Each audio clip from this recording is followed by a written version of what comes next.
जन्माष्टमी का व्रत भी करना चाहिए।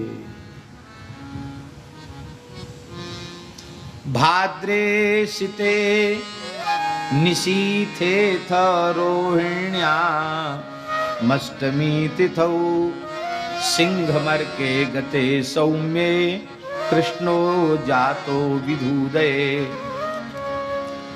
सिंह राशि का सूर्य होने पर भाद्रपद मास के कृष्ण पक्ष की अष्टमी तिथि को रोहिणी नक्षत्र में अर्धरात्रि के समय चंद्रोदय होने पर शांत वातावरण में भगवान श्री कृष्ण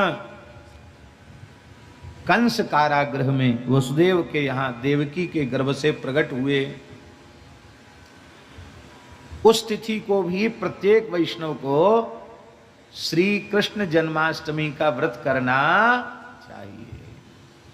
बहुत विनम्रता पूर्वक हम प्रार्थना कर रहे हैं, इसको अन्यथा न लिया जाए। सभी संप्रदायों में अच्छी बातें महापुरुषों ने, आचार्यों ने बताई हैं, लेकिन हमारे मूल आचार्य चरण जगतगुरु श्रीमदाद्य रामानंदाचार्य भगवान ने जैसी उदारता प्रकट की है वैसी उदारता अन्यत्र दिखाई नहीं पड़ी। सीधे सीधे शब्दों में कहें तो अन्य लोगों ने रामनवमी व्रत पर ज्यादा जोर नहीं दिया, जन्माष्टमी व्रत कर लो, रामनवमी की जरूरत नहीं, ये निषेध न किया पर विधान भी नहीं किया। पर यहां जैसा उत्साह पूर्वक रामनवमी का व्रत करना चाहिए उसी उत्साह से कृष्ण जन्माष्टमी का व्रत करना चाहिए। हमारी बड़ी विनम्र प्रार्थना है। ये जो हमारे यहाँ वैरागियों में आरती स्तुति के समय जो कुछ बोला जाता है, तो ये आज की बात नहीं है। जिस समय समाज संगठित हुआ था, 4 संप्रदाय का संगठन हुआ, अनी अखाड़े खालसे सब संगठित हुए और उस संगठन के मूल कागज को भी हमने पढ़ा है, जिसमें उस काल में जब 4 संप्रदाय खालसे का गठन हुआ था, अखाड़ों की स्थापना हुई थी, उसमें किन किन महापुरुषों के हस्ताक्षर थे, वो उसका फोटोकॉपी हमको देखने का अवसर मिला। उसमें डाकोर के मंगलदास जी का हस्ताक्षर है, मंगलदास लिखा है, जैसे पुराने अक्षर होते थे ऐसे लिखा है। उस समय निश्चित किया गया था कि आरती में कौन श्लोक बोलेंगे, स्तुति में क्या बोलेंगे, और सबने निश्चय किया था कि ये आरती स्तुति बोली जाएगी। लेकिन रामानंदी संत अभी भी उसी आरती स्तुति को बोल रहे हैं, भय प्रगट कृपाला, भय प्रगट कुमारी, भय प्रगट गोपाला। लेकिन और जगह कहीं भय प्रगट कृपाला नहीं होता है। संगठन सबका है और हस्ताक्षर सबके पूर्वाचार्यों ने किए थे, जिसमें राम कृष्ण नारायण की उपासना में भेद न रहे। लेकिन बाद में सब अपनी अपनी कट्टरता में चले गए। रामानंद संप्रदाय ऐसा उदार संप्रदाय है कि आज भी वो अपनी उदार विचारधारा में सबको समाहित करने की सामर्थ्य रखता है। और यही कारण है कि हिमालय से कन्याकुमारी तक रामानंद संप्रदाय का विस्तार हुआ। तो आचार्य चरण जन्माष्टमी व्रत करना चाहिए। और क्या कह रहे हैं, देखिए ध्यान से सुने।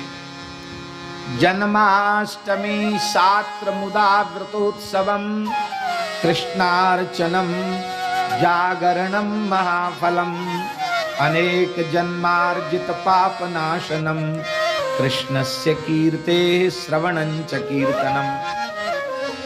उस जन्माष्टमी की पवित्र तिथि पर प्रत्येक रामानंदीय वैष्णव को कृष्ण भगवान का अर्चन करना चाहिए। कृष्णार्चनम, जैसे रामार्चन है ऐसे ही कृष्णार्चन की भी पद्धति है। लेकिन इस समय कृष्णार्चन की पद्धति प्रायः विलुप्त हो गई, लेकिन अभी संतों की कृपा से अपने यहाँ रामार्चन की पद्धति अभी भी चल रही है। कृष्णार्चन करे, जागरण करे, उसका बड़ा फल है। अनेक जन्मों के पापों का नाश हो जाएगा श्री कृष्ण की कीर्ति के श्रवण से और श्री कृष्ण के पवित्र नामों के संकीर्तन से अनेक जन्मों के पाप नष्ट हो जाते हैं। और आज भी आचार्य चरण की ऐसी कृपा है कि रामनवमी की तिथि पर जैसा उत्साह दिखाई पड़ता है, उससे कम उत्साह रामानंदी संतों में जन्माष्टमी पर नहीं, वैसा ही उत्साह जन्माष्टमी महोत्सव में भी संतों में दिखाई पड़ता है। ये विद्या जन्माष्टमी भी नहीं करना चाहिए।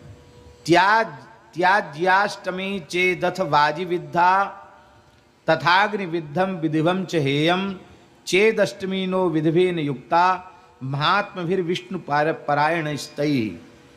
यदि सप्तमी के वेद से युक्त अष्टमी हो तो वह उपवास के लिए अत्यंत त्याज्य है। कृत्तिका नक्षत्र से युक्त रोहिणी हो तो वह रोहिणी नक्षत्र भी त्याज्य है।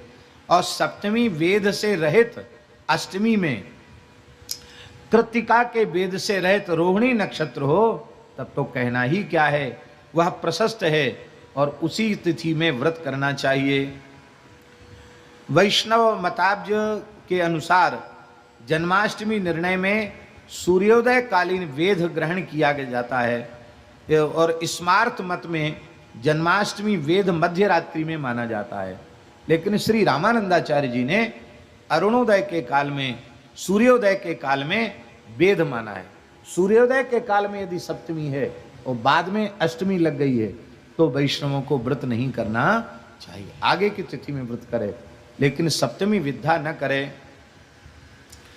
विद्या जयंती यदि सप्तमी युता शुद्धा तथा सा नवमी युता यदि याह रोहिणी बन्नी युता तो विद्धिका गेया च शुद्धा यदि सा परान्विता।